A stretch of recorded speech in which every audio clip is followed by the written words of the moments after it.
சத்குருநாதருடைய அருட்பெரும் கருணையினால் இன்றைக்கி நம்ம எப்படிப்பட்ட ஒரு சேத்திரத்துக்கு வந்திருக்கோம் அப்படின்னா, உங்கள் எல்லாருக்கும் பகவத்கீதை தெரியும் இல்லையா? பகவத்கீதை அப்படின்றது உங்கள் எல்லாருக்கும் கண்ணபெருமான் சொல்ல அர்ஜுனனுடைய அந்த குருச்சேத்திர போரில் கண்ணபெருமானுக்கும் அர்ஜுனனுக்கும் நடந்த உரையாடல் தான் பகவத்கீதை அப்படின்றது நம்ம எல்லாருக்கும் தெரியும். ஆனால் அது எல்லாம் எழுதப்பட்டது சம்ஸ்கிருத மொழியில். இப்போவும் பார்த்திங்கன்னா அதை படிக்கும் பொழுது சில விஷயம் புரியும், பல விஷயம் புரியாது. ஆனால் இந்த கலிகாலத்தில் இருக்கக்கூடிய சர்வசாதாரணமான பாமர ஜனங்களுக்காகவே ஒரு பகவத்கீதையை பகவானே கொடுத்துருக்கார். அந்த கீதை உருவான இடம் இதுதான். அந்த பகவத்கீதையினுடைய திருநாமம் என்னென்னா பாவர்த்த தீபிகா அப்படின்றது தான் அதனுடைய உண்மையான பெயர். அது ஞானேஸ்வர் மாவுலின்னு சொல்லக்கூடிய மகாத்மா அந்த திருநாமத்தை கொடுத்தார். ஆனால் மக்கள் அதுக்கு என்ன பேர் வச்சாங்க அப்படின்னா ஞானேஸ்வரின்ற திருநாமத்தை கொடுத்துருக்காங்க.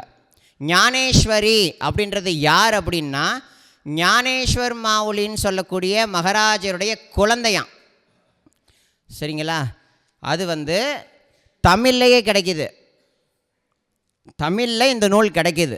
ஞானேஸ்வரின்னு சொல்லப்பட்ட இந்த நூலானது நம்ம தமிழ்நாட்டில் கிடைக்கிது. சென்னையில் மாம்பலத்தில் ராமநாம பப்ளிகேஷனில் கிடைக்கிது. கோவிந்தபுரத்தில் கிடைக்கிது. ரொம்ப முக்கியமான விசேஷம் என்னென்னா, பாபா நம்ம சச்சிதானந்த சத்குரு சாய்நாத் மகாராஜ் அவருடைய அந்த அருட்பெருங்கருணையை நமக்கு கொடுக்கல, கொட்டிட்டார்.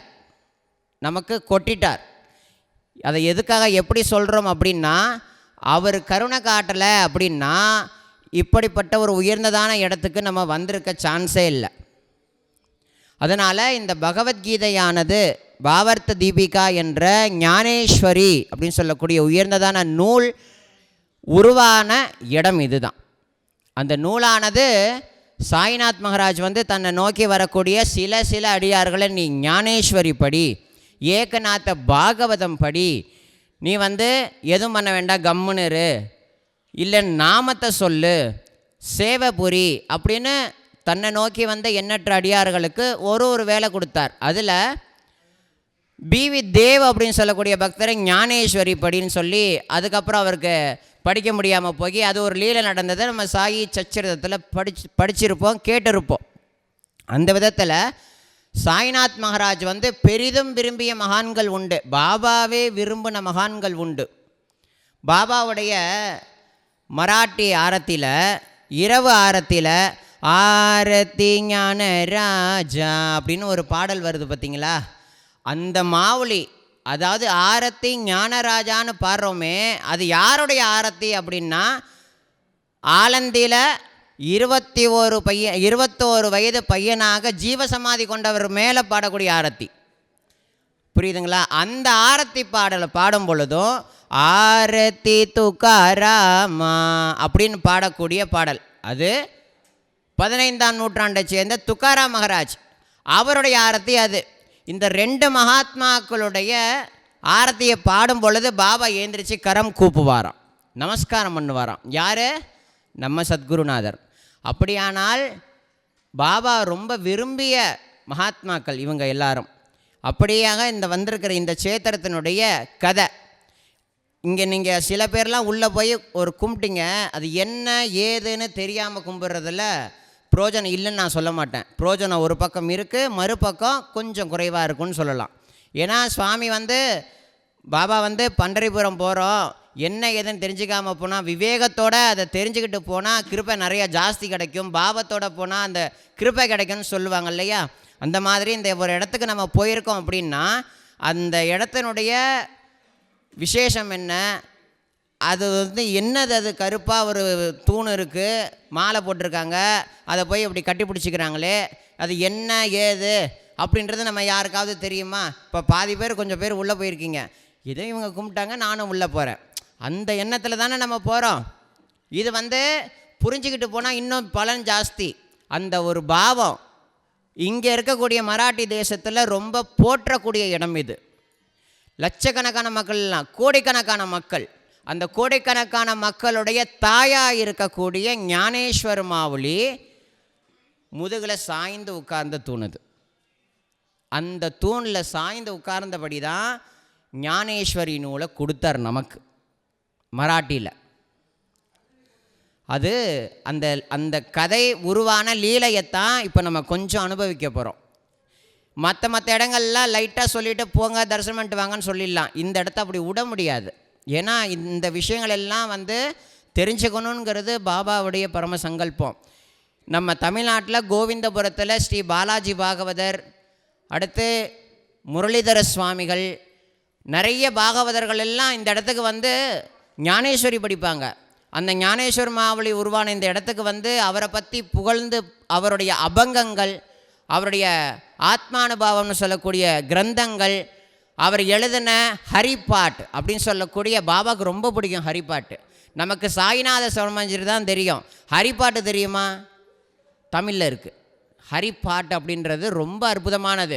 ஹரிநாமத்தை பற்றின தெளிவான விளக்கங்களும், ஹரிநாமத்தை சொன்னால் ஒரு மனுஷனுக்கு என்ன கிடைக்கும், இந்த கலியில் நம்ம வாழ்கிறோமே, எல்லாத்தையும் எதிர்பார்த்து வாழ்ந்துட்டுருக்கோம். எதிர்பார்க்காம நீ நாமத்தை சொல்லுடா, உனக்கு எல்லாத்தையும் நான் தரேன்றாராம். நாமம் சொல்கிறதுக்கு எந்த ஒரு நியமமும் கிடையாது. குளிச்சுட்டு தான் சொல்லணும், அப்படி இருந்தால் சொல்லணும், இப்படி எந்த நியமமும் கிடையாது. நீ எப்படி வேணாலும் சொல்லலாம், எந்த சூழ்நிலையில் வேணாலும் சொல்லலாம்ங்கிறத நிரூபிக்கும் வண்ணமாக வந்த மகாத்மாவுடைய சரித்திரத்தை ஒரு குறிப்பிட்ட நேரம், ஒரு மணி நேரம் அல்லது ஒரு 3/4 மணி நேரத்துக்குள்ளே சொல்லி முடிச்சுக்கலாம். ஏன்னா அப்போ தான் இந்த இடத்துல இருக்கக்கூடிய அந்த சாநித்தியத்தை உணர முடியும். அதே பாவத்தோடு போய் ஆளுங்கினோம் கட்டி பிடிச்சிக்க முடியும். புரியுதுங்களா? நம்ம தமிழ்நாட்டில் வாழ்ந்த நாயன்மார்களை பற்றியோ ஆழ்வார்களை பற்றியோ நமக்கு தெரியாது தானே. ஆனாலும் பல பேர் சிவன் கோவில்களுக்கு போவீங்க, சிவபெருமான தரிசனம் பண்ணிவிட்டு உடனே வருது. நந்தீஸ்வரரை கும்பிட்றோமான்னு தெரியாது. அங்கே இருக்கக்கூடிய நாயன்மார்கள் சன்னிதானங்கள் குட்டி சிலையாக வேறு இருக்கும் நிறையா. அதில் காரைக்கால் அம்மையார், சங்கிலி நாயனார், அப்பர், திருநாவுக்கரசர், மாணிக்கவாசகர் சன்னிதானம்லாம் இருக்கும். அவங்கெல்லாம் யாருன்னு நம்ம தெரிஞ்சுக்கிறதுக்கு முற்படுறதில்ல. ஆனால் அந்த பக்கம் போவோம். புரியுதுங்களா? சிவபெருமானை காட்டிலும் அங்கே இருக்கக்கூடிய அம்பாலை காட்டிலும் நம்ம வணங்க வேண்டிய முதன்மையான ஞானிகள் அந்த நாயன்மார்கள் தான், அந்த அடியார் பெருமக்கள் தான். அவர்களுடைய பக்தி பாவத்துக்காக தான் சுவாமி அங்கே உட்கார்ந்துருக்கார். அந்த பக்தி பாவத்துக்காக தான் சுவாமி அங்கே உட்கார்ந்துருக்கார். அதை போல தான் பெருமாளுடைய ஆலயங்களில் இருக்கக்கூடிய விசேஷங்கள். அதை போல தான் சுவாமி இன்றைக்கி நமக்கு அருள் செய்திருக்கார். இந்த அடியவருடைய யார் இந்த மாவுளி அப்படின்னு கேட்டிங்கன்னா, சகா மாஜா பாண்டுரங்கனுடைய அவதாரமாக. இங்கே யாத்திரைக்கு வரும்போது பல பேர் கேட்டாங்க, பன்றிபுரம் போகணும், எவ்வளோ கிலோமீட்டர்? 400 கிலோமீட்டர். வாங்க, உங்களுக்கு பன்றிபுரம் போகிறதுக்கான அதுக்கு சமமான சேத்திரத்துக்கே கூட்டு போகிறேன்னு சொன்னேன். அப்படிப்பட்ட பண்டரிநாதனுடைய அவதாரம் யார்? ஞானேஸ்வர் மாவுளி. அந்த மாவுளி இந்த இடத்துல அந்த முதுகில் சாய்ந்து கொண்டு ஞானேஸ்வரி சொல்லி நமக்கு கொடுத்த அர்ப்பணித்த ஒரு சேத்திரம். அவருடைய சரித்திரத்தை நம்ம ரொம்ப விரிவாக பார்க்க முடியாது, சான்சஸ் இல்லை, கம்மியாகவே சொல்லி முடிச்சுக்கிறேன். உங்கள் எல்லாருக்கும் புராணத்தில் ராமாயணம் தெரியும் தானே? அதில் அருந்ததி வசிஷ்டர் தெரியுமா? அருந்ததி வசிஷ்டர் தெரிஞ்சிருக்குன்னு நினைக்கிறேன். அருந்ததி வசிஷ்டர் பெருமான் தான் ஸ்ரீ ராமச்சந்திரமூர்த்திக்கு குரு.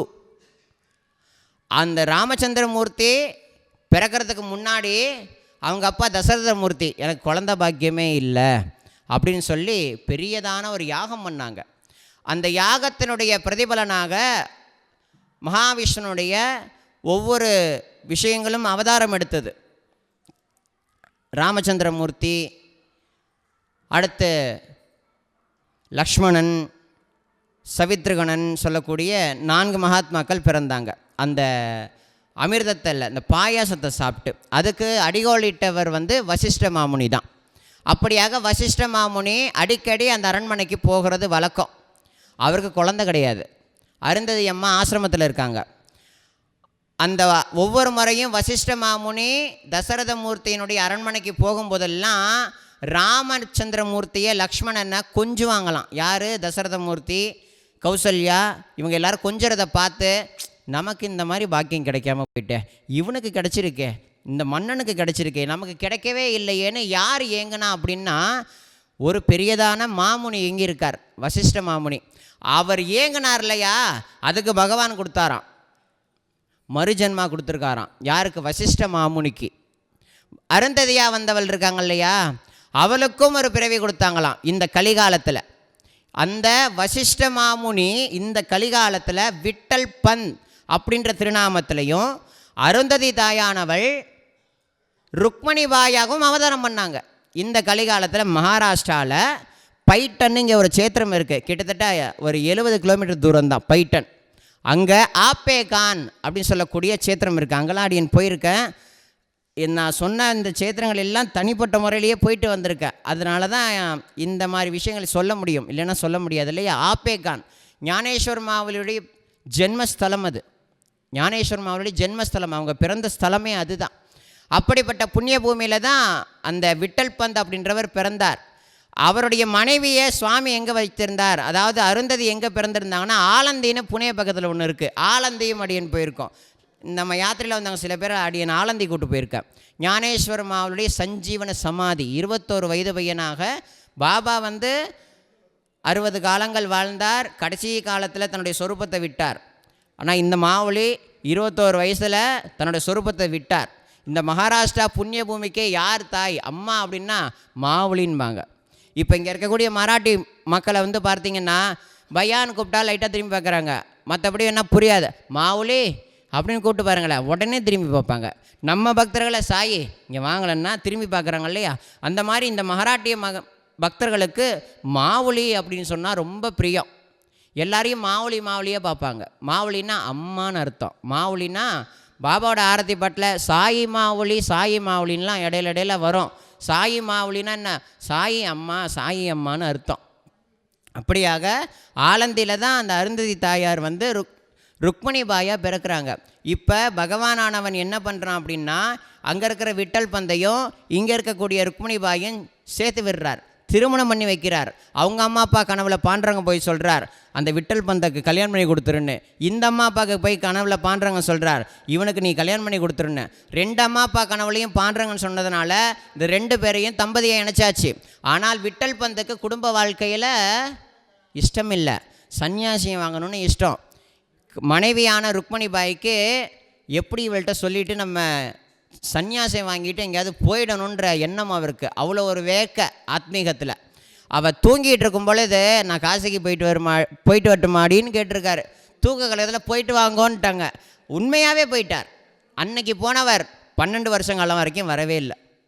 இப்போ 12 வருஷம் அவர் என்ன பண்ணார் அப்படின்னா காசியில் ரமணானந்தர்னு சொல்லக்கூடிய ஒரு பெரிய மகாத்மா, அவருக்கு சீடனாக மாறி பேரையே இழந்துட்டார். அதாவது விட்டல் பந்திரன் நாமத்தையே மறந்து தீட்சா நாமத்தோடு வாழ்ந்துட்டு இருக்கார் 12 வருஷ காலம். இவர் இந்த அம்மா காலையில் ஏஞ்சி பார்த்தா கணவனை காணோம். 1 நாள் 2 இல்லை 12 வருஷம் காணுமேங்கிறதுக்காக என்ன பண்ணா அப்படின்னா ஆலந்தியில் இப்போ போனாலும் சித்தேஸ்வர்னு சொல்லக்கூடிய ஒரு சிவலிங்கம், சிவபெருமானுடைய ஆலயம் இருக்குது. அந்த சித்தேஸ்வரர்கிட்ட போய் பிரார்த்தனை பண்ணியிருக்காங்க, என் புருஷன் எப்படியாவது என்னை தேடி வந்துடணும், என் புருஷன் என்னை எப்படியாவது தேடி வந்துடணும்னு சொல்லி பிரார்த்தனை பண்ணாங்க. அந்த பிரார்த்தனைக்கு அந்த பிரார்த்தனையினுடைய பலனாக அங்கே விட்டல் பந்தா இருந்து சன்னியாசம் வாங்கிட்டார் இல்லையா, அவருடைய குரு இந்த ஆலந்திக்கு வந்திருக்காங்க. ஆலந்திக்கு ருக்மணி பாய் என்ன பண்ணுவாலாம், அவருடைய ரொட்டீனான ஒர்க் என்னென்னா இந்திராணி நதியில் குளித்து அந்த ஜலத்தை எடுத்துகிட்டு போய் சித்தேஸ்வருக்கு அபிஷேகம் பண்ணும்போது தன்னுடைய கண்லேருந்து வரக்கூடிய தண்ணீரையும் அந்த சுவாமிக்கு அபிஷேகம் பண்ணுவாலாம். என்னுடைய கணவனை எப்படியாவது கூட்டு வந்து விட்டுடுன்னு. அங்கே இருக்கக்கூடிய ஒரு விருட்சம் இருக்குது, அதாவது பார்த்திங்கன்னா அரச மரம், அஸ்வத விருட்சம்னு சொல்லுவாங்க. ஸோ அந்த விருட்சத்தை சுற்றி வரும் பொழுது அந்த விருட்சத்து நடுவில் அவருடைய குரு உட்காந்துருக்கார். இந்த அம்மாவை கூப்பிட்டு நல்லா இருப்பம்மா சௌக்கியமாக இருக்குப்பாம்மான்னு வாழ்த்தும் பொழுது என் வீட்டுக்காரர் என்னை விட்டு போயிட்டாருங்க, எங்கே இருக்கார் ஏது இருக்காருன்னு தெரில, எப்படியாவது கண்டுபிடிச்சி கொடுங்கலாம் கேட்கல. அந்த அம்மாவை பார்த்து அடுத்த செகண்ட் தோணியிருக்கு இந்த பெண்ணானவளுக்கு ஏதோ ஒரு குறை இருக்குன்னு கண்டுபிடிச்சி என்னாச்சு ஏதாச்சுன்னு விவரம் வாங்கும் பொழுது தெரியுது காசியில் ஏதோ ஒரு குருக்கிட்ட சன்னியாசம் வாங்கிட்டு இருக்கிறாரு அப்படின்னு. சன்னியாசம் வாங்கி அங்கே இருக்க துறவர வாழ்க்கை பூண்டு பெரிய மகாத்மாவாக ஒரு ஞானியாகவே அவர் இருக்கார். உன்னுடைய புருஷன் என்கிட்ட தான்மா இருக்கான்னு சொல்லி அவர் குரு என்ன பண்ணார்னா, சந்நியாசியம் வாங்கிட்டாக்கா திருப்பி இல்லற வாழ்க்கையில் ஈடுபடலாமா? படக்கூடாது தானே. பண்ணால் என்ன ஆகும்? பாவம் தானே, மகா பாவம் தானே. ஆனால் அவருடைய குரு சந்நியாசத்தை நீ விட்டுடுறா, குடும்பத்தோடு சேர்ந்து வாழ்கிறான்னார். காசியில் வாழ்ந்த சன்னியாசியாக இருந்தவர் திரும்பி விட்டல் பந்த மாறிட்டார். அப்படி உயர்ந்த ஆத்மீகத்தில் இருந்தவர் திடீர்னு குடும்பஸ்தனானால் மக்கள் என்ன சொல்லுவாங்க? நடிக்கிறான், மகா பாவின்னு தானே சொல்லுவாங்க. அப்படியாக மகா பாவியாக 2 பேரையும் அந்த ஊர் மக்கள் அந்த ஊரை விட்டே ஒதுக்கி வச்சிட்டாங்க. எங்கள் ஆலந்தியில் அப்படி ஊரை விட்டு ஒதுக்கி வைக்கும்போது பிராமணர்களாக இருந்திருக்காங்க, மகா பெரிய பிராமணர்களாக. அந்த பிராமண சமூகத்திலேருந்து அவங்க ஒதுக்கி எங்கே இடம் கொடுத்தாங்கன்னா காட்டுக்குள்ளே இடம் கொடுத்துருக்காங்க. ஒரு சின்ன குடிசை போகிறதுக்கு கூட வழி கிடையாது, காட்டுக்குள்ளே வாழ்ந்திருக்காங்க. அப்படியாக காட்டுக்குள்ளே வாழும் பொழுது ஒரு பெரிய கிருப்பை, பரமேஸ்வரன், மகாவிஷ்ணு, பிரம்மா, அம்பாள் 4 பேர் உங்களுக்கு நல்ல சத்புத்திரர்கள் பிறப்பாங்கன்னு ஆக்ஞை. அப்படியாக அந்த விட்டல்பந்த் மகாராஜுக்கும் ருக்மணி மாதாவுக்கும் 12ஆம் நூற்றாண்டில் 12வது வருஷம் 12ஆம் நூற்றாண்டு, இப்போ இருக்கிறது 20 சரிங்களா, 12ஆம் நூற்றாண்டில் 4 குழந்தை அவதாரம் எடுக்குது. யாருன்னா, பரமேஸ்வரனுடைய அவதாரமாக நிவர்த்திநாதர் வரார், பாண்டுரங்கனுடைய அவதாரமாக ஞானேஸ்வர மாவுளி வரார், ஞான தேவரா வரார், சோப்பான் பிரம்மதேவருடைய அவதாரமாக சோப்பான் மகாராஜ் வரார், அம்பாள் பராசக்தி, காளியாயி, மகமாயி, மாரியாதான்னு சொல்கிறோம் இல்லையா, அவள் இந்த கலியில் முக்தாபாய் அவதாரம் பண்ணுறாள். அப்படின்னா பாருங்கள், பிரம்மனுடைய அவதாரம், மகாவிஷ்ணுடைய அவதாரம், அடுத்து ஈஸ்வர அவதாரம், அம்பாளுடைய அவதாரம், 4 குழந்தைங்க அவதார குழந்தைங்களா ஆலந்தியில் பிறகுறாங்க. ஊரை விட்டு ஒதுக்கி வச்சுட்டாங்க. சாப்பாட்டுக்கு என்ன பண்ணுறது? பிக்ஷை வாங்கி அந்த குழந்தைங்களுக்கு கொடுத்தாங்களா அம்மா அப்பா. அதுக்காரில் இருக்கக்கூடிய விஷோப்பான்னு சொல்லக்கூடிய தலைவர்கிட்ட போய் கேட்டால், சன்னியாசிக்கு பெற்ற குழந்தைங்களுக்கு எப்படி பூணூல் போடுவோன்ற மாதிரி அவ்வளோ கண்டுபிடி திட்டி அமைச்சிருக்கார். சன்னியாசியாக இருந்தார் இல்லையா, அவர் கீழே இறங்கிட்டார் சாதாரண வாழ்க்கைக்கு. அப்படி சாதாரணமான வாழ்க்கைக்கு வந்த அவருக்கு பிறந்த குழந்தைங்க பாவி பெற்ற குழந்தைங்கள் தானே பேர் வரும். உண்மையாகவே அந்த ஊர் மக்கள் என்ன பண்ணிட்டாங்கன்னா, பாவி பெற்ற குழந்தைங்கள, சன்னியாசி பெற்ற குழந்தைங்களேன்னு சொல்லி அந்த குழந்தைங்களையும் துன்புறுத்துனாங்க, அவங்க அம்மா அப்பாவையும் துன்புறுத்துனாங்க.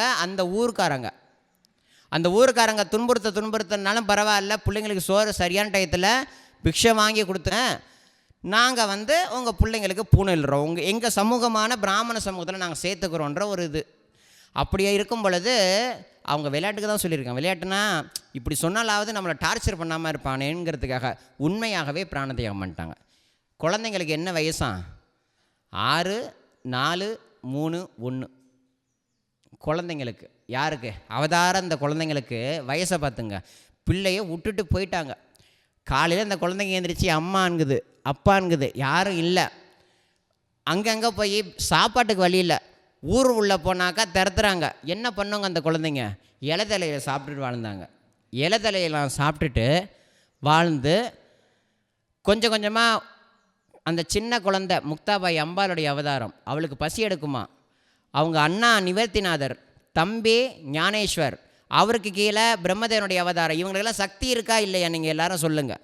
இவங்க நினச்சா உலகத்துக்கே படி அளக்கிற சுவாமி இதெல்லாம். ஆனால் அது தெருவாக போய் பிச்சை எடுக்குது.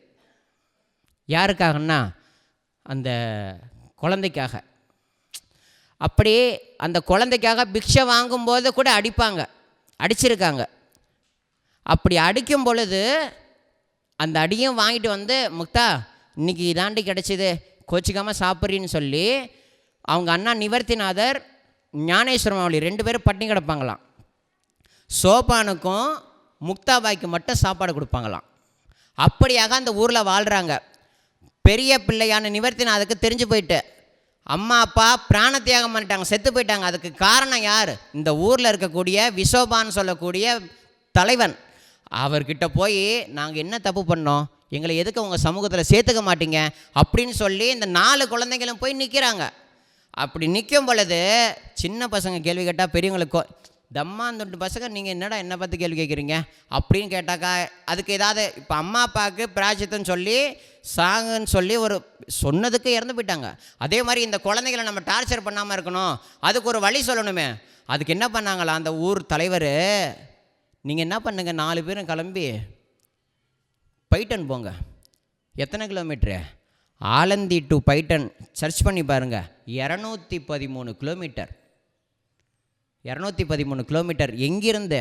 ஆலந்திலேருந்து பைட்டன். எத்தனாம் நூற்றாண்டு? 12ஆம் நூற்றாண்டு.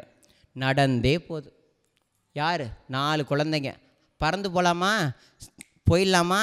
முடியலையே. அடிச்சு தானே அவனை அவதாரம் எடுத்துட்டா. ஸோ நடந்து போகிறாங்களாம்.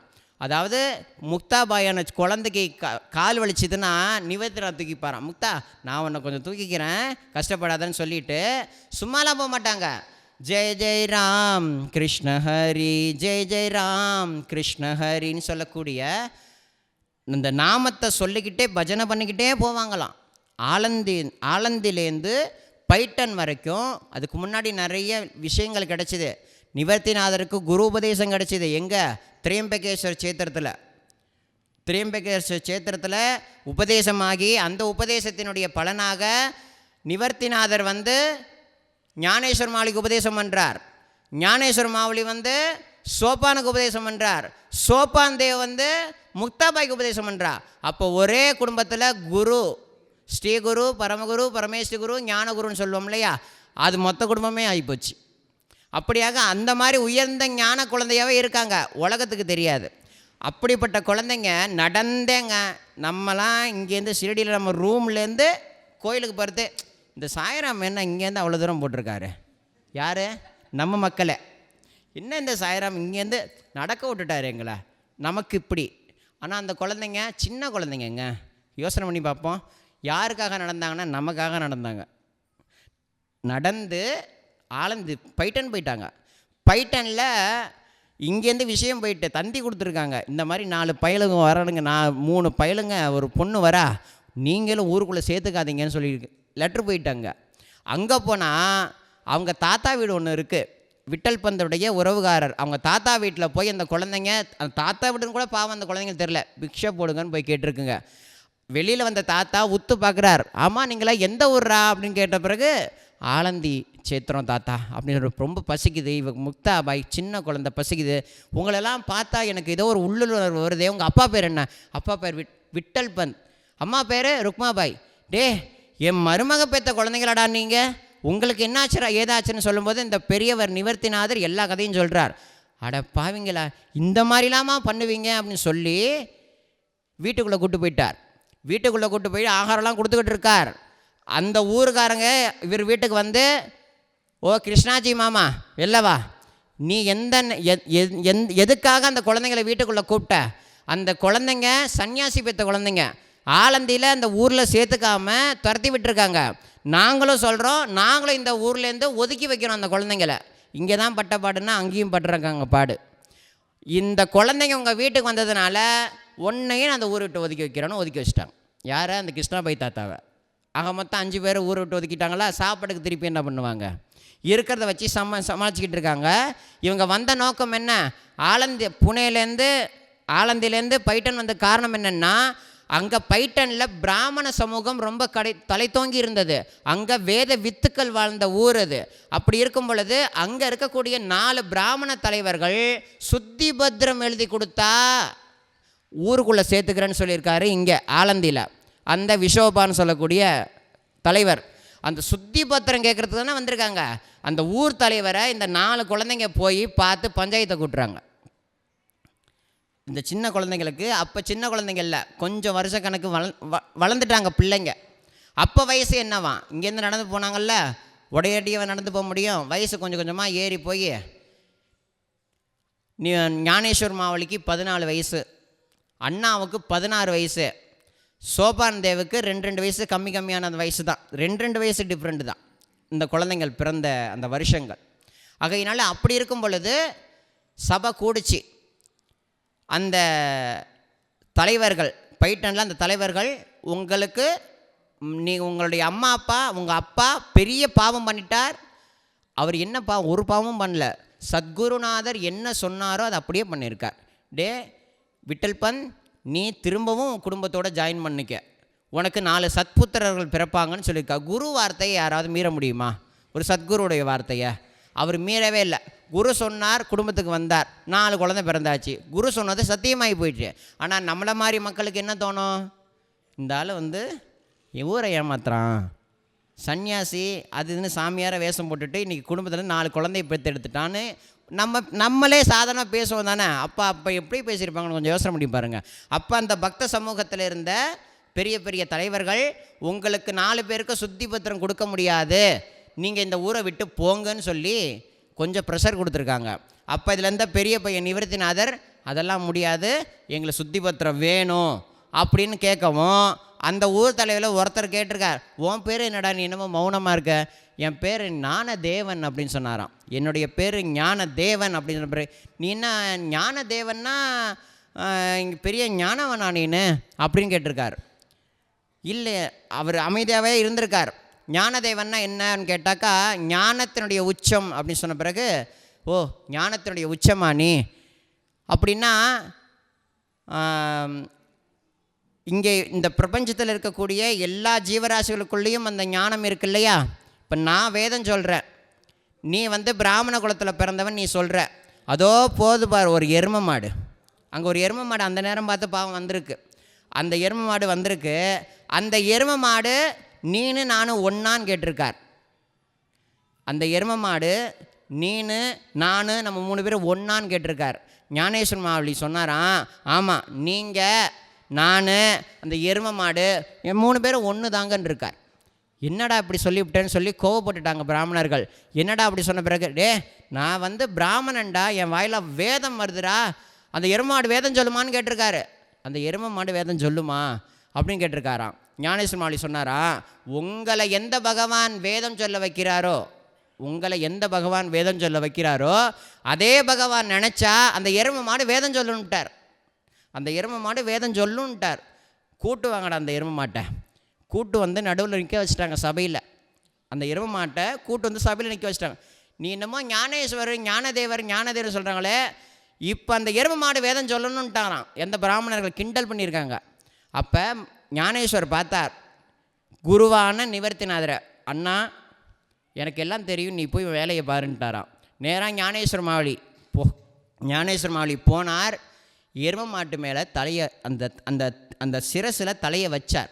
சாயிரம் கை வச்சு ஆசீர்வாதம் பண்ணி ஜெய் ராம் கிருஷ்ண ஹரின்ற நாமத்தை சொன்னார். நாமத்தை அந்த எருமை மாட்டு தலையில் ஒரு கை. ஞானேஸ்வர மாவளி வேதம் சொல்கிறார். ஞானேஸ்வர மாவளி வேதம் சொல்லக்கூடாது, அவர் பிராமண சமூகத்தில் நீக்கப்பட்டிருக்கார். பூணூல் போடலை. பூணூல் போடாமல் வேதம் சொல்லக்கூடாது. இவர் ஹரிஹி ஓம் அப்படின்னு சொல்லக்கூடியதான் ஸ்ரீ குருப்யோ நமஹா அப்படின்னு சொல்கிறது தான் வேத ஸ்டார்ட்டு. அந்த பாயிண்டை எடுத்த உடனே ஒரு வேதம், அதாவது ஒரு பிராமணர் வந்து மாவுளியோடைய வாயை பொத்துட்டு, நீ பிராமணன் இல்லைடா, பூணூல் போடல, நீ சொல்லக்கூடாதுடா அப்படின்னு சொன்னார் பாருங்க. மாவுளி சொல்லலை வேதம், ஆனால் வேதம் இங்கேருந்து வந்துக்கிட்டு இருக்கு. யார் வாயிலேருந்துன்னா எருமை மாட்டு வாயிலேருந்து வேதம் வந்துட்டுருக்கு. எருமை மாடு வேதம் சொல்லிச்சு. எருமை மாடு வேதம் சொல்கிறத பார்த்து எல்லோரும் கடகடத்து போயிட்டாங்க. அன்னைக்கு ஆரம்பித்ததுங்க அந்த எருமை மாடு சமாதி சாகிற வரைக்கும் நான் சொல்ல மாட்டேன், அது பெரிய ஞானியாக போயிடுச்சு எருமை மாடு. அந்த எருமை மாடு கடைசி வரைக்கும் வேதம் சொல்லிக்கிட்டே இருந்திருக்கு, கடைசி வரைக்கும். அப்போ அந்த எருமை மாட்டு வாயை பூட்ட முடியுமா? ஒன்றும் பண்ண முடியாது தானே. அப்போ பிராமணர்கள் எல்லாம் இதுக்கு என்ன நடந்தது, ஒரு எருமை மாடு வேதம் சொல்லுதேன்னு எல்லாரும் பார்க்கும் பொழுது ஒரு பக்கம் பயம் இருக்குது. அப்போ உண்மையிலே இந்த 4 குழந்தைங்க பகவானோ, உண்மையிலே பகவானோ இது இங்கே வந்திருக்கானோ அப்படின்னு சொல்லி உண்மைத்தன்மையோட சில பேர் இருப்பாங்க இல்லையா, அவங்க மனசில் பட்டுட்டு, இந்த 4 குழந்தைங்களும் சாதாரண குழந்தைங்க இல்லை, உண்மையாகவே ஒரு பெரியதான ஒரு மகான்களாக தான் இருக்க முடியும், வேறு யாரும் பண்ண முடியாதுங்கிறத அவங்க உணர்ந்துட்டாங்க. உணர்ந்ததுக்கு அப்புறமா எருமை மாட்டை தூக்கிட்டு வந்தாலும் அவனுக்கு பயம் வந்துட்டு, இந்த எருமை மாட்டை வச்சு நான் இனிமேல் என்ன பண்ண முடியும், வேதம் சொல்லுது இந்த எருமை மாடு, இனிமேல் கூட்டு போக முடியாது, நான் வளர்க்கவும் முடியாது, ஒரு அடி அடிக்கவும் முடியாது, இது பகவானுடைய ரூபமாக மாறி போயிட்டு நான் என்ன பண்ணுறதுன்னு அது அவன் கவலை. இங்கே பிராமணர்களுக்கு இப்படி ஒரு அதிசயம் நிகழ்ந்து போயிட்டே, இந்த குழந்தைங்கள்லாம் யாராக இருப்பாங்க, பகவானாக இருப்பாங்களோ இல்லை மாயாவியோ அப்படின்ற மாதிரி ஒரு பக்கம் போது, இன்னொரு பக்கம் உண்மையாகவே இந்த குழந்தைங்க மகான்கள் தான், குழந்தைகள் தான்ங்கிற ஒரு பாவம். அப்படி இருக்கும் பொழுது அந்த பிராமண சமூகத்தில் இருந்த தலைவர் ஏந்திரிச்சு ஓடி வந்து அந்த ஞானதேவர்னு சொல்லக்கூடிய பாண்டரங்கனுடைய அவதாரமான அந்த ஞானதேவர் அப்படி கட்டி ஆலிங்கனம் பண்ணி, டே அப்பா உன் காலில் நான் விழலாமான்னு எனக்கு தெரியல, ஆனால் நீ உண்மையிலேயே பகவான், நான் உணர்ந்துட்டேன்டா, இனிமே உன் பேர் ஞான தேவன் இல்லை ஞானேஸ்வர் அப்படின்னாராம்.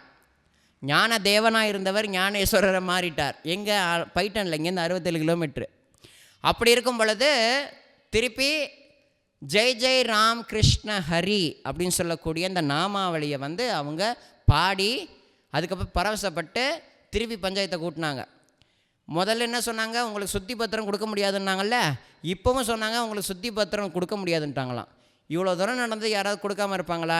என்ன காரணம்னு கேட்டால், முன்னாடி நாங்கள் சொன்னது என்னென்னா சுத்தி பத்திரம் கொடுக்க முடியாது, ஏன்னா உங்களுக்கு எந்த தகுதியும் இல்லை. இப்போ நாங்கள் ஏன் சொல்கிறோன்னா, அந்த சுத்தி பத்திரம் கொடுக்கறதுக்கு எனக்கே தகுதி இல்லை, எங்களுக்கு அந்த தகுதி இல்லாமல் போயிட்டு, முன்னாடி வேறு ஸ்டேஜ், பின்னாடி வேறு ஸ்டேஜ்.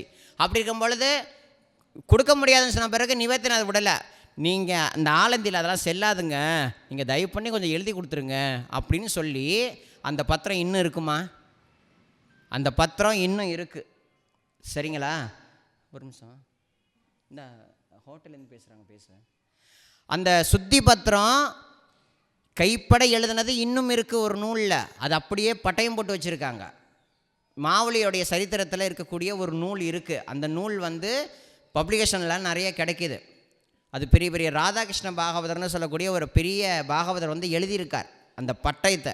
அந்த சுத்தி பத்திரத்தில் என்ன எழுதியிருக்காங்களாம், ஆலந்திலேருந்து இந்த சன்னியாசி பெற்ற குழந்தைங்கன்னு சொல்லி அவமானப்படுத்தப்பட்டு ஊரை விட்டு துரத்தப்பட்ட இந்த குழந்தைங்க வந்தாங்க, நாங்கள் இந்த ஊரை விட்டு இந்த குழந்தைங்க அடித்து திரத்தணும்னு நாங்கள் நினச்சோம், ஆனால் அந்த குழந்தைங்க இந்த ஊரில் வந்து கொஞ்ச நாள் இருக்கும் பொழுது ஒரு பெரிய அற்புதம் பண்ணாங்க. அந்த அற்புதம் என்னன்னா அப்படின்னு எழுதுகிறாங்க அந்த சுத்தி பத்திரத்தில். என்னவா, அவங்க தாத்தா வீட்டில் போய் இருந்தாங்க இல்லையா, அந்த ஊரை விட்டு தாத்தா ஒதுக்கி வச்சுட்டாங்க இல்லையா, ஸ்ராத்தம் வந்துட்டு அவங்க தாத்தா வீட்டில் ஸ்ராத்தம் வந்த பொழுது ஐயர் வச்சு தானே பண்ணுவாங்க, ஒரு ஐயர் அவங்க வீட்டுக்கு போக மாட்டேன்ட்டாங்க. என்னடா பண்ணுறதுன்னு முழிக்கிறார். அந்த குழந்தைங்க 4 பேரும் ராம் கிருஷ்ண ஹரின்னு சொல்லி விளாண்டுக்கிட்டு இருக்கு. என்ன தாத்தா, ஏன் தாத்தான்னா, ஸ்ராத்தம் பண்ணணும்டா, வாத்தியார் வரலடா, பாவம் ஆகிடும்டான்னு சொன்ன பிறகு, ஒன்றும் கொலைப்படாத தாத்தா, உனக்கு மந்திரம் தெரியுமா, எல்லாம் தெரியுமே அப்படின்னு தாத்தா, அப்போ நீ சொல்லு அப்படின்ன பிறகு, நான் சொல்லக்கூடாதா, என் வீட்டு முன்னோருக்கு நான் சொல்லக்கூடாது, இன்னொருத்தர் தான் வாத்தியார் தான் வரணும்னு சொன்னதுக்கு அப்புறமா, தாத்தா பித்ருலோகத்துலேருந்து முன்னோர்கள் வருவாங்க, நீங்கள் கொடுக்கக்கூடிய பிரசாதத்தை ஏற்றுப்பாங்கன்னு சொன்னாங்களாம். டே நடக்கிற காரியமாடா அதெல்லாம் அப்படின்னு சொன்னாங்களாம். தாத்தா நீங்கள் மந்திரம் சொல்லுங்கள், நாங்கள் மகா மந்திரம்னு சொல்கிறோன்னு சொல்லி ஜெய் ஜெய் ராம் கிருஷ்ண ஹரின்ற சொல்லக்கூடிய அந்த நாமாவளியை ஒரு பக்கம் பாடுறாங்க, இவர் ஒரு பக்கம் மந்திரம் ஓதுறார். பித்ருலோகத்துலேருந்து நேராக வந்துட்டாங்க முன்னோர்களே, வந்து இவர் வச்ச அந்த பிரசாதங்களையும் இவங்களுக்கு கொடுக்கக்கூடிய அந்த ஆவிர்பவங்களையும் நேரடியாக சாப்பிட்டுட்டு போனாங்களாம். இந்த பதிவை அந்த சுத்தி பத்திரத்தில் எழுதுகிறாங்க. இப்போ யோசனை பண்ணி பாருங்கள், சின்ன குழந்தைங்களாதுங்க, சின்ன பிள்ளைங்களாதுங்க, சின்ன பிள்ளைங்களே இல்லை தானே, அதை அந்த மாதிரி இதை கேள்வி போட்டோம் நாங்கள் அப்போ நம்பலை. இப்போ இந்த எரும மாடு வேதம் சொல்ல வச்சதுனால நாங்கள் நம்புகிறோன்னு சொல்லி சுத்தி பத்திரத்தில் எழுதி கொடுத்துருக்காங்க. இந்த குழந்தைங்கள நீங்கள் ஏற்றுக்கிட்டு தான் ஆகணும், பைட்டனை சேர்ந்த நாங்கள் எழுதி கொடுக்குறோம், இந்த குழந்தைங்கள பிராமண சமூகத்தில் சேர்ந்து இமிடியேட்டாக நீங்கள் பூணூல் போட்டு ஆகணும்னு சொல்லி லெட்ரு எழுதி கொடுத்துருக்காங்க. எழுதி கொடுத்ததுக்கப்புறம் நாங்கள் போயிட்டு விட்டோமான்னு கேட்டிருக்காங்க அந்த குழந்தைங்க. எங்கள் ஊருக்கு போகணும். இல்லை நீங்கள் போகக்கூடாது, என்ன புண்ணியம் பண்ணோமோ நீங்கள் இங்கே வந்திருக்கீங்க சொல்லி எங்கள் ஊரில் நீங்கள் இருக்கணும்னு சொன்னதுக்காக பல நாட்கள் அந்த ஊரில் அந்த குழந்தைங்க இருந்திருக்காங்களாம். அந்த குழந்தைங்க இருந்ததுலேருந்து ஒவ்வொரு நாளும் அந்த ஊர் கிராமமே அவங்க வீட்டு வாசலில் தான் இருக்குமா. நிவர்த்திநாதர் வாய் திறந்து பேச மாட்டாரா, மாவுளி வந்து நம்ம கூட விளையாட மாட்டாரா, முக்தாபாய் குழந்தை அது திறந்து நம்ம கூட விளையாடாதான்னு நிறைய பேருக்கு ஏக்கம். சின்ன பிள்ளைங்கலேருந்து பெரியவங்க வரைக்கும் எல்லாரையும் ஆக்ரோஷனம் கட்டி போட்டாச்சு பகவான் இல்லையா. கட்டி போட்டதுக்கப்புறம் கொஞ்சம் நாட்கள் ஆனதுக்கப்புறம் நாங்கள் ஊருக்கு போனோம், எங்களுக்கு விடை கொடுங்கன்னு சொல்லி நிவர்த்திநாதர் கேட்க யாருமே விடை கொடுக்க முடியாதுன்ட்டாங்களாம். என்ன தான் பண்ணுறதுன்னு சொன்ன பிறகு 4 பேரும் அந்த தலைவர்கிட்ட சொல்லிவிட்டு கிளம்புனாங்களாம். எங்கேருந்து கிளம்புனாங்கன்னா பைட்டன்லேருந்து. நேராக பைட்டனில் கிளம்புனவங்க வராங்க, பின்னாடி ஏதோ 2 பேர் வர்றாங்கன்னு நினச்சிக்காதீங்க, ஊரே கிளம்பி வருது. அந்த ஊரே கிளம்பி வருது. அவங்க வந்து எல்லாரும் ஒரு இடத்துல நின்னாங்க. எங்கே? பைட்டன். இங்கேருந்து அங்கே கிளம்பி 67வது கிலோமீட்டரில் வந்து நின்னாங்க. அவங்க நின்ன இடம் தான் நீங்கள் உட்காந்துருக்கிற இடம். சரிங்களா? அவங்க கிளம்பி ஒரு இடத்துக்கு வந்தாங்கல்ல, அங்கே வந்த இடம் தான் இந்த உட்கார்ந்துருக்கிற இடம். நிவர்த்திநாதர் பரமேஸ்வரனுடைய அவதாரம், ஜோதிலிங்கத்துக்கு போன பலன் கிடைச்சாச்சு. பாண்டரங்கனுடைய அவதாரம் ஞானேஸ்வர மாவலி நின்ன இடம், பன்றிபுரம் பலன் போன பலன் கிடைச்சாச்சு. பிரம்மதேவர் அந்த சுவாமியுடைய கிருப்பை கிடைச்சாச்சு. அம்பாள் இந்த பூமியில் எவ்வளோ சேத்திரம் உண்டோ அந்த அம்பாளுக்கு சேத்திரத்துக்கு போனதுக்கான பலன் கிடைச்சாச்சு. இப்போ ஒரே இடத்துக்கு வந்ததுனால எவ்வளோ பெரிய பலன் சம்பாதிச்சாச்சு தானே. எவ்வளோ பெரிய கிருப்பையை பாருங்கள். இந்த சாய்நாத் மாவலின்னு சொல்லக்கூடிய நம்ம பாபா இப்படிப்பட்ட ஒரு கிருப்பையை பண்ணியிருக்காரு. என்ன பண்ண அவர் நம்ம மேலே கருணையை காட்டினாரா, கொட்டிவிட்டார் தானே. ஸோ அதனால் அந்த குழந்தைங்க, அந்த ஊர் மக்கள் எல்லாரும் வந்து நின்ன இடம் இது. வந்தார் மாவலி, ரொம்ப தூரம் களைச்சி போயிட்டார். ஒரு தூணில் சாஞ்சி உட்கார்ந்தார். அந்த தூண் தான் அது. நீங்கள் உள்ளே போய் கும்பிட்டீங்களே அந்த தூண் தாங்க. அந்த தூணில் சாஞ்சி உட்கார்ந்தார். ஊர் மக்கள் எல்லாரும் போகாமல் அடம் பிடிச்சாங்க. இந்த ஊர் மக்களும் வந்துட்டாங்க. இந்த நெவாசே கிராமம் இது, ஷிரடியிலேருந்து 60 கிலோமீட்ரு. இந்த ஊருக்கு பேர் நிவாசான்னு சொல்கிறது. இப்போ நெவாசாவே மாறி போயிட்டு, ஊர் லைட்டாக சேஞ்சு. அப்படி இந்த ஊரில் வந்து நின்று இருக்காங்க அந்த 4 குழந்தைங்க. அந்த ஊர் ஜனம், இந்த ஊர் ஜனம் அண்ணா கிட்ட கேட்குறார். என்ன கேட்குறாரு அப்படின்னா, மாவலி, ஞானேஸ்வர் மாவலி, அண்ணா இவங்க என் பின்னாடியே வராங்க, போக மாட்டேங்கிறாங்க அண்ணா. சரி நீ ஏதாவது கூடண்டா அண்ணா, நானே வந்து பிக்ஷை வாங்கி சாப்பிட்றேன், நம்ம தங்கச்சி நம்ம எல்லாம் ஒன்றா இருக்கோம், இவங்களுக்கு கையில் ஒன்றும் கிடையாதுன்னா நான் என்னத்தை நான் கொடுப்பேன் அப்படின்னு கேட்குறார். டே உங்ககிட்ட ஒன்றுமா இல்லை அப்படின்னு கேட்குறாங்களாம். என்கிட்ட என்னென்ன இருக்குது. அவர் சீடர் பக்தி பாவத்தில் இவர் பேசுகிறார். மாவலி ஞானேஸ்வர் இவர் குரு பாவத்தில் இருக்கார். எனக்கு என்னங்க தெரியும், என்கிட்ட என்னங்க இருக்குன்னு இவர் கேட்குறார். டே உங்ககிட்ட ஞானம் இருக்கா இல்லையா, அது எல்லாம் நீங்கள் கொடுத்தது, நீ கொடுத்துற அந்த ஞானத்தைன்னாரான், நீ ஞானத்தை கொடுத்துறன்னாரான். அப்படி வந்தது தான் இந்த ஞானேஸ்வரி. நீ ஞானத்தை நீ சேர்த்து வச்ச ஒட்டுமொத்த ஞானத்தையும் கொடுத்துரு. இந்த மக்கள் பாமர ஜனம், பாவம் மராட்டி ஜனங்க, பகவத்கீதை பகவான் வந்து 700 ஸ்லோகங்கள் கொடுத்துருக்கார். பாவம் அதெல்லாம் சம்ஸ்கிருதம், இந்த மக்களுக்கெல்லாம் படிக்க தெரியாது, படிக்க மாட்டாங்க. நீ என்ன பண்ணுற, 9000 ஸ்லோகம் எழுதி ஒன்னொன்றுக்கும் விளக்கம் சொல்லி நீ எழுதுன்னாராம். இவர் எழுதுறேன்னெலாம் சொல்லலையா, அப்படியே அமைதியாக இருந்தாராம். எல்லாரும் அமைதியாக இருக்கும்போது ஓன்னு சத்தம், அழுகுறல், பயங்கரமான சத்தம். ஐயோ போயிட்டீங்களேன்னு ஒரு பொண்ணு மாறில் அடிச்சுக்கிட்டு அழுகுறா. தூரத்தில் ஒரு ஆள் இறந்து கிடக்கான். மாவலி அங்கே பார்க்குறார். மாவலி நேராக ஏந்திரிச்சு போய் என்ன ஆச்சுன்னு கேட்குறார். இந்த மாதிரி என் கணவர் போயிட்டார் அப்படின்ன பிறகு நிறைய பேர் ஊரில் ஜனங்கள்லாம் இறந்து போகிறாங்க. அங்கெல்லாம் எந்த மகானும் வந்து நிற்கலை. ஆனால் இவர் இறந்து போனதுக்கப்புறம் மாவலி பாண்டரங்கனே வந்து நிற்கிறார் அந்த இடத்துல. அந்த இடத்துல என்னாச்சுன்னா மனைவியால் சொல்ல முடியல. அக்கம் பக்கத்துக்கு திடீர்னு நல்லா இருந்தாங்க, திடீர்னு போயிட்டாருங்கன்ன பிறகு பேர் என்னங்க, சச்சிதானந்தன்னு பேரான். சச்சிதானந்தனுக்கு இறப்பு இல்லையே, அது கடவுளுடைய பெயராச்சே அப்படின்னு சொன்ன உடனே மாவலி இறந்து போனவனை தொட்டார். இந்த இடத்துல ராமகிருஷ்ண ஹரின்னு தொட்டார். ஏந்திரிச்சு உட்காந்துட்டார் சச்சிதானந்தன். ஏந்திரிச்சு உட்கார்ந்த பிறகு ரொம்ப நன்றி மாவலி, என் புருஷன் கிடச்சிட்டாருன பிறகு இறந்து கிடந்தவர் இல்லையா, ஏந்திரிச்ச உடனே இவர் என்ன சொல்கிறாருன்னா, உன்னுடைய புருஷன் எப்போ செத்து போயிட்டாமா, இப்போ எனக்கு இன்னொரு ஜென்மா கிடச்சிட்டு, எனக்கு ஜென்மா கொடுத்த சுவாமி தோ நிற்குது, இன்னுமே எனக்கு எல்லாமே இந்த சுவாமி தான் சொல்லி இவர் கூட வந்துட்டார். மாவலி கூட எஞ்சி வந்துட்டார். இப்போ இதுக்கு முன்னாடி நிவர்த்திநாதர் ஞானத்தை கொடுன்னார். சரி நான் கொடுக்குறேன்லாம் சொல்லலை. இவர் ஞானேஸ்வரின்னு சொல்லக்கூடிய பகவத்கீதை 9000 ஸ்லோகத்தை சொல்லணும். அவர் சொல்லக்கூடிய நிலையிலே இல்லை, எழுத முடியாது. மாவலியால், ஞானேஸ்வர் மகாராஜால் எழுதவே முடியாது. அவர் ஒரு பாவத்தில் சொல்லுவார். பாவத்தில் சொல்லும்போது எழுத முடியுமா, முடியாதானே. அப்போ எழுதுறதுக்கு ஒரு ஆள் வேணும் தானே, எழுதுறதுக்கு ஒரு ஆள் வேணுமா வேண்டாமா. அந்த ஆள் தான் இந்த ஆள் சச்சிதானந்த பாபா. அப்படியாக அந்த சச்சிதானந்த பாபா வந்து உட்கார, மாவுளி அந்த தூணில் சாய்ந்து கொள்ள, குருவான நிவர்த்திநாதர் அருகாமையில் அமர்ந்து கொள்ள, முக்தாபாய் ஒட்டுமொத்த மக்களும் ஒன்று சூழ, மாவுளி சொல்ல ஒரு கண்களை மூடியவாறு பக்தி பாவத்தோட சொல்ல எப்படி தாஸ்குன மகாராஜ் எழுதிய சாயிநாத ஸ்தவன மந்திரத்தை படிக்கிறீங்க. அது ஆக்சுவலாக தாஸ்குன மகாராஜ் எழுதலை, தாமோதரன் என்ற சீடன் எழுதினான்னு கடைசியிலே இருக்குது. தாஸ்குன மகாராஜ் சொன்னார் தான், எழுதினது யார், தாமோதரன் என்ற சீடன். அந்த மாதிரி ஞானேஸ்வர் மாவுளி சொல்ல எழுதியது இந்த சச்சிதானந்த பாபா. புரியுதுங்களா? அப்படியாக ஒன்னொன்னையும் 9,000 ஸ்லோகம், ஒரு ஸ்லோகம் 2 ஸ்லோகம் இல்லை, 9,000 ஸ்லோகம். அந்த கண்ணபெருமான் தானே இந்த கலியில் பாண்டரங்கனாக வந்தார். அதே பாண்டரங்கன் தான் ஞானேஸ்வர் மாவுளியாக வந்தார். அப்படியே அந்த மாவுளி வந்து இந்த தூணில் சாய்ந்து கொண்டு பகவத்கீதையை நமக்காக கொடுத்துருக்கார். நமக்கு பகவத்கீதை படிக்க தெரியும் அப்படின்னா நிறைய ஸ்லோகங்கள் சம்ஸ்கிருதத்தில் இருக்கும். இந்த கீதையை வாங்கி படித்து பாருங்கள், சாதாரணமான பட்டி காட்டாங்க கூட படிக்கலாம். இந்த ஞானேஸ்வரியை சாதாரணமானவங்க கூட படிக்கலாம். ஆனால் ஒரு டஃப் இருக்குது. இதை எழுதினவர் கோதண்டராமையர், திருவல்லிக்கேணி சென்னையில் பாண்டரங்கன் கோவிலை கட்டினவர். பாண்டரங்கன் கோயிலுக்கு பன்றிபுரம் போயிட்டு வருவார். ஒரு நாள் பாண்டரங்கனே கனவுல வந்து, நீ வராதரா பன்றிபுரம், இங்கேயே நீ எனக்கு ஒரு கோயிலை கட்டணு. அப்படிப்பட்ட கோயில் தான் திருவல்லிக்கேணி. அந்த கோதண்டராமையரை நம்ம தமிழ்நாட்டில் வாழ்ந்த காஞ்சி மகா பெரியவா கூப்பிட்டு தமிழில் அந்த ஞானேஸ்வரியை எழுதுன்னு சொன்னார். அப்படி வந்தது தான் இந்த புத்தகம். சரிங்களா? அப்படிப்பட்ட புத்தகம் தான் இந்த ஞானேஸ்வரின்ற தமிழ் நூல். அதுக்கப்புறம் ஞானேஸ்வர் மாவுளி சொல்ல சொல்ல பூர்ணமாக எழுதப்பட்டுச்சு. சச்சிதானந்த பாபா அவர் கூடவே இருந்தார். நல்லபடியாக எல்லாம் முடிஞ்சது.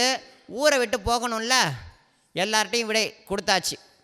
இப்போ போகும்போது பைட்டன்லேருந்து வரும் பொழுது, அதாவது ஆலந்திலேருந்து பைட்டன் போகும்போது 4 பேராக இருந்தது. இப்போ பைட்டன்லேருந்து இந்த நெவாசை இந்த இடத்துக்கு வரும்போது 5 பேராக இருந்தது. 5வது ஆள் யார்? மிஸ்டர் பஃபல்லோ, அதாவது எருமை மாடு.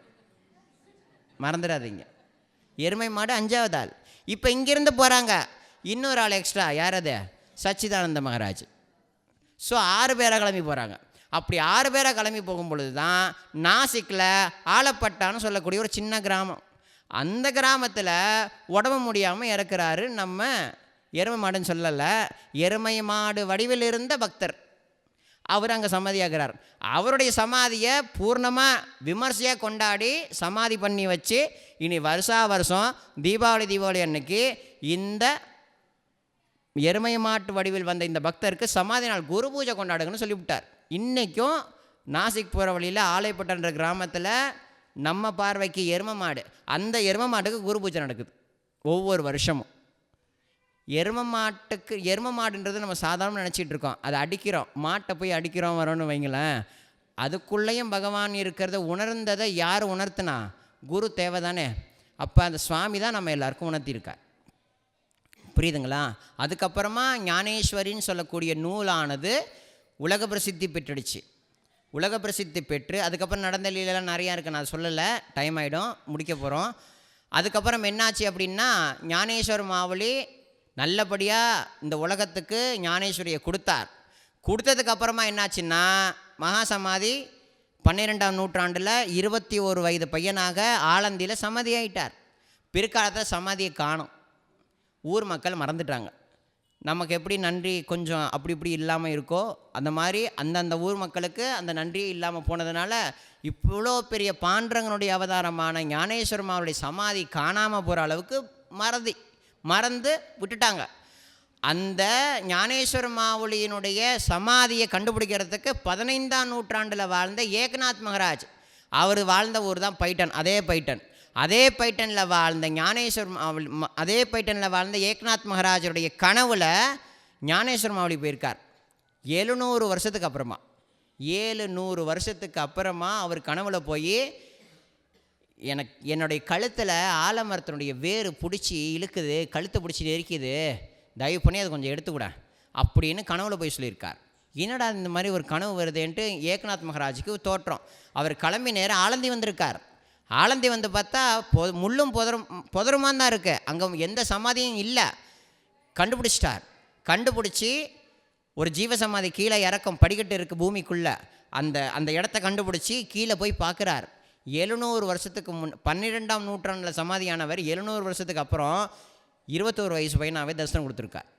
இப்போவும் அந்த ஜீவசமாதியில் இதே ஞானேஸ்வர் மாவுளி பாடம் பண்ணி கொண்டு இருக்கார். பாடம்னா படித்து கொண்டு இருக்கிறார். இப்போ நம்ம வரத்துக்கு முன்னாடி இங்கே 3 பெரியவங்க படிச்சுக்கிட்டே இருந்தாங்க தெரியுமா?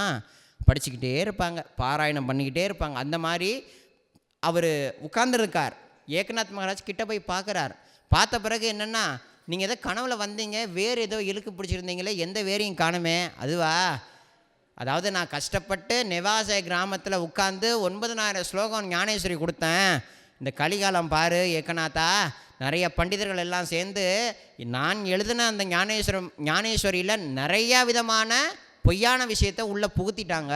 இன்றைக்கி அதை படிக்கிற மக்களுக்கு அது இன்னும் புரியாமல் போயிட்டு, அதனால் நான் என்ன சொல்கிறேன், நான் திரும்பவும் சொல்கிறேன், அதை நீ எழுது அப்படின்னு சொல்லி ஞானேஸ்வர மாவழி திரும்ப சொல்ல, ஏகநாத் மகாராஜ் திரும்ப எழுத, ஏகநாத் மகாராஜே உட்காந்து செக் பண்ணாராம் எல்லாத்தையும். மாவழி கரெக்டாக எல்லாத்துக்கும் சொல்லியிருக்காரு, நம்ம இதை ஃபில்லிங் மிஸ்டேக் இல்லாமல் செக் பண்ணணும்னு சொல்லி உட்காந்து செக் பண்ண இடம் கூட இருக்குது ஆலந்தியில். அந்த கோயிலை சுற்றி ஒரு அரச மரத்துக்கு கீழே ஏக்நாத் மகாராஜ் படித்த கரெக்ஷன் பண்ண இடம் இருக்குது. இன்னும் இப்படி கைகூப்ப வண்ணமாக சிலா ரூபத்தில் இருக்கார் ஏக்நாத் மகாராஜ். அப்படியாக அதை கரெக்ஷன் பண்ணி அதுக்கப்புறம் என்னாச்சுன்னா நூலை முடிச்சிட்டார். நூலை முடித்தவர் மட்டும் முத்திரை குத்தியிருக்கார். இதுக்கப்புறம் இந்த ஞானேஸ்வரியில் யாராவது உள்ள விஷயத்தை புகுத்துனீங்கன்னா அது மகா பாபம்னு சொல்லி முத்திரை குத்தி வச்சுருக்கார். அப்படியாக வந்தது தான் இந்த ஞானேஸ்வரின்னு சொல்லக்கூடிய உயர்ந்ததான நூல். புரியுதுங்களா? அதுக்கப்புறமா அந்த சமாதியை கண்டுபிடிச்சி பெரிய கோவிலாக எழுப்பி இன்றைக்கி நமக்கு ஆலந்தி சேத்திரத்தில் ஞானேஸ்வர் மாவழியுடைய சமாதி இன்றைக்கி கிடச்சிருக்குன்னா அதுக்கு காரணம் ஏக்நாத் மகாராஜ். இவ்வளோ விஷயங்கள் ஏன் இங்கே பாபா கோயிலுக்கு வந்துட்டு இதெல்லாம் பேசுகிறோம்னு, இதெல்லாம் இந்த கதையெல்லாம் நம்ம சொல்கிறோமே, பாபாவுக்கு ரொம்ப பிரீதி. அது மட்டும் இல்லை, பாபா 1 வருஷ காலம் இங்கே இடத்துல உட்காந்துருக்கார். 1 வருஷ காலம் சுவாமி இங்கே வந்து இருந்திருக்கார். இந்த இடத்துல பாபா நம்ம சத்குரு சாய்நாத் மகாராஜ் இங்கே வந்து இருந்திருக்கார். அவர் வந்து புனிதப்படுத்தியிருக்கார். ஆல்ரெடி புனிதப்படுத்தப்பட்ட இடம். அவர் வந்ததுனால இன்னும் புனிதம் சேர்ந்துருச்சு. பாபா 1 வருட காலம் இங்கே இருந்திருக்கார் அப்படின்னா எவ்வளோ பெரிய விஷயம். அப்போ அவர் சம்மந்தப்பட்ட இடத்துக்கு தானே வந்திருக்கோம், வேறு இடத்துக்கு வந்திருக்கோம், கரெக்டாக தானே வந்திருக்கோம். ஆக மொத்தம் இந்த வைபவம் இப்போ யோசித்து பாருங்கள். இப்போ ஏஞ்சி போய் நீங்கள் அந்த தூணை கட்டி பிடிச்சிங்க பார்ப்போம், எப்படிப்பட்ட பாவத்தோடு பார்ப்பீங்க? அதை ஒரு ஏதோ ஒன்று ஊர் கும்பிட்றாங்க, நம்மளும் போவோன்னு கும்பிடுவீங்களா, இல்லை என்ன மாதிரி மனநிலையில் கும்பிடுவீங்க? இப்போ எல்லோரும் கொஞ்சம் ஆழமாக யோசனை பண்ணி பாருங்களேன். மாவழி என் பாண்டுரங்கன், நமக்கு பாண்டுரங்கன் தான் சாய்பாபாவாக நினச்சி கட்டி பிடிச்சிக்கலாம், ஆலிங்கனம் பண்ணிக்கலாம், ஒன்றும் தப்பே இல்லை. சொல்கிறது புரியுதுங்களா? எத்பாவம் தத்பவதின்ற மாதிரி நீங்கள் என்னவா அதை பார்க்குறீங்களோ அதுவாக அது மாறும். ஸோ அதனால் இப்போ நீங்கள் போய் தரிசனம் பண்ணிங்கன்னா பார்க்குற பார்வை வேறு, மனசில் இருக்கிற எண்ணம் வேறு. எதுவுமே தெரியாமல் போய் பார்த்தாக்கா ஒன்றுமே அதில் தெரியாது, ஒன்றுமே பிரயோஜனம் இல்லை அதில். அதனால தான் எந்த கோயிலுக்கு ஓரளவாவது தெரிஞ்சுக்கிட்டு போங்க. ஓரளவாவது ரொம்ப டீப்பாக போகணுன்னா அதுக்கு கிருப்பை இருந்தால் கிடச்சிரும். டீப்பாக இல்லை, நான் பொறுமையாக ஓரளவு தெரிஞ்சுக்கிட்டு போகிறேன்னா அது ரொம்ப சந்தோஷம். ஆகையினால் இந்த இடத்தினுடைய விசேஷம் இதுதான். இது மாதிரி ஒவ்வொரு இடத்துக்கும் என்னால் சொல்ல முடியாது. இந்த இடத்துக்கு மட்டும் ஏன் பிரதானியமாக இந்த மாதிரி 1 மாதத்துக்கு முன்னாடி வந்து இங்கெல்லாம் இதெல்லாம் செட் பண்ண சொல்லிட்டோம். இவங்களை யார் இந்த இடத்துல இருக்கக்கூடியவங்களுக்கு சொல்லி இந்த மாதிரி ஜனங்க வராங்க, அவங்களுக்கு இந்த மாவழியினுடைய விசேஷங்கள், இந்த தூணுடைய விஷயங்கள் நாங்கள் சொல்ல போகிறோம், அதுக்கு நீங்கள் இந்த மாதிரி அரேஞ்ச்மெண்ட் பண்ணி கொடுங்கன்னு சொல்லி இவங்கள்ட்ட ரிக்வஸ்ட் பண்ணதுனால இந்த மைக்கு எல்லாமே அவங்க ரெடி பண்ணி கொடுத்துருக்காங்க. யாருக்காகன்னா எனக்காகலாம் இல்லை, நீங்கள் அதெல்லாம் தெரிஞ்சுக்கணுன்றதுக்காக. அதுக்கு பாபாவும் மாவழியும் கிருபை பண்ணியிருக்கார் தானே. ஆகையினால அப்படிப்பட்ட ஒரு உயர்ந்ததான இடத்துக்கு நம்ம வந்திருக்கோம். அதனால் அந்த ஞானேஸ்வர் மாவழியினுடைய நாமம் வந்து ஞானேஸ்வர், ஞானதேவர் ஞானேஸ்வரர் இருக்கிறது. ஆகையினால அவருக்கு ரொம்ப பிடிச்சது பாண்டுரங்கன் நாமம்.